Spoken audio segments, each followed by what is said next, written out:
Hi everyone, this is Steve with Otaku Henshin. I've been wanting to review one of these Cu-Poches for a while just to take a look at them. They're pretty much a competitor for the Nendoroids, but they are made by Kotobukiya. One of the key differences though is that they have very posable bodies, unlike the Nendoroids that are pretty much pre-posed except for the swappable arms and other pieces that allow them to be in different poses. So today we're going to take a look at Cu-Poche number 22, and this is, as it says here, in katakana, Black Magician Girl, or in English it says Dark Magician Girl, and this is version 1.5. It was initially released, and then they released this 1.5 version that comes with the magic cylinders for her.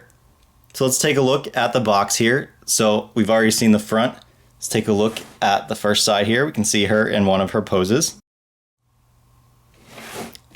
On the other side, and we can see the magic cylinder.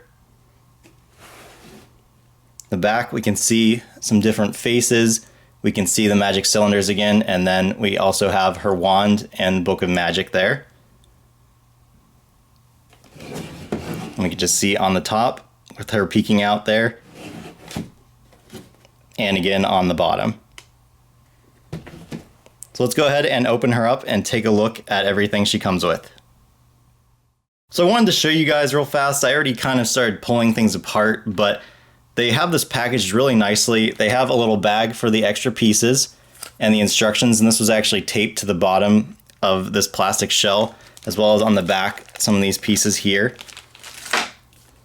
And then they do have this taped on the sides as well, which is really different because normally you'll see that with scale figures, but you don't usually see that with Nendoroids. They're usually just where you just pop them right open and everything else is kind of loose in the box. So that's definitely a plus for Kotobukiya. It definitely keeps everything together without it shifting.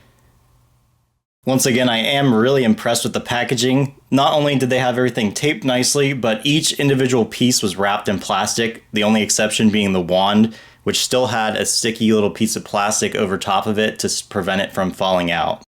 One thing I forgot to mention to you guys also, see the stand here is actually magnetic, just like their feet. So it helps keep them on the stand, which is a really nice feature.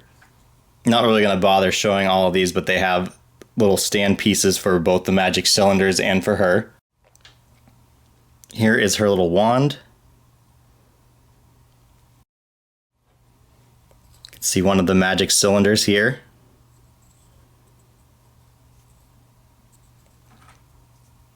Here is the book of spells.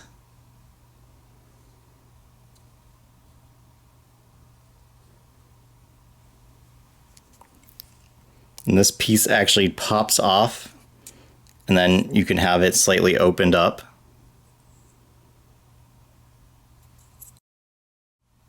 Here's some different effect pieces for the magic cylinders. We have her hat. Again, here's the little bag to keep all the pieces together. Comes with these two hands here.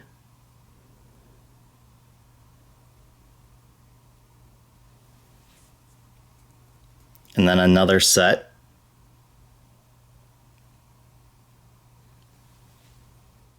And then finally the faces.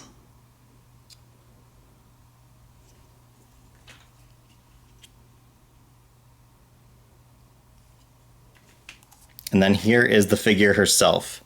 So it looks like we can just do the typical pop off the front here. And actually it looks like the back has to come off since the piece for the neck actually goes up into it, unlike the Nendoroids, which is usually open here. And that just pops off. And then we can just put the new face on. Put the hair back on the back. And then on the front. So you can see her with a different face here. We can take a look at the arms. We do have quite a bit of articulation here. Take a look there at this piece here on her arm, just to see some of the details.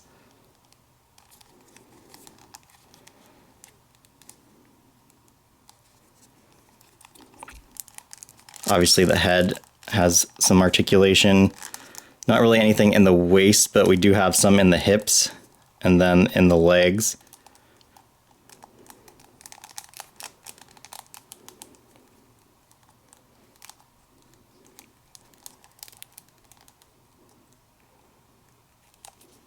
Take a look at her little boots here.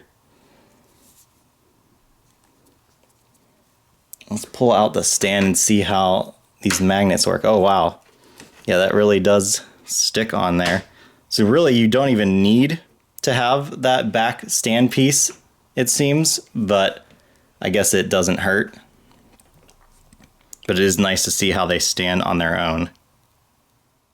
Let's just take a look at some of the posing now. So the book actually did open up a little bit more, I just didn't pull it hard enough.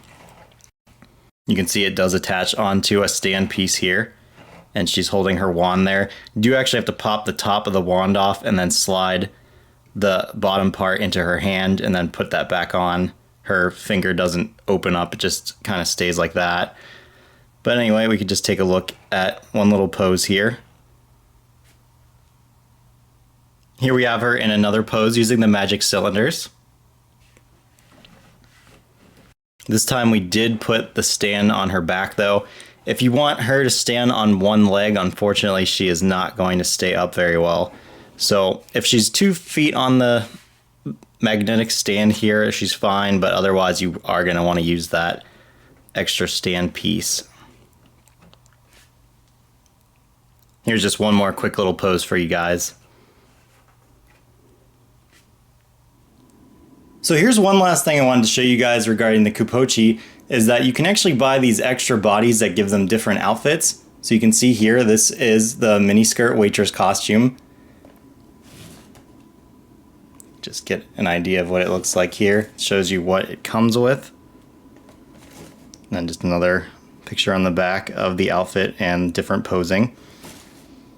And then there also is other little accessory pieces like this, where it just comes with a little cookie set and an apron. Take a closer look too. So there's lots of things that you can do with these Cu-Poche. There's lots of accessories for them, which is kind of neat. So here we have her with the little picture here, and then in that tray I did put some of those cookies that were in that other set. So you can just see her with that.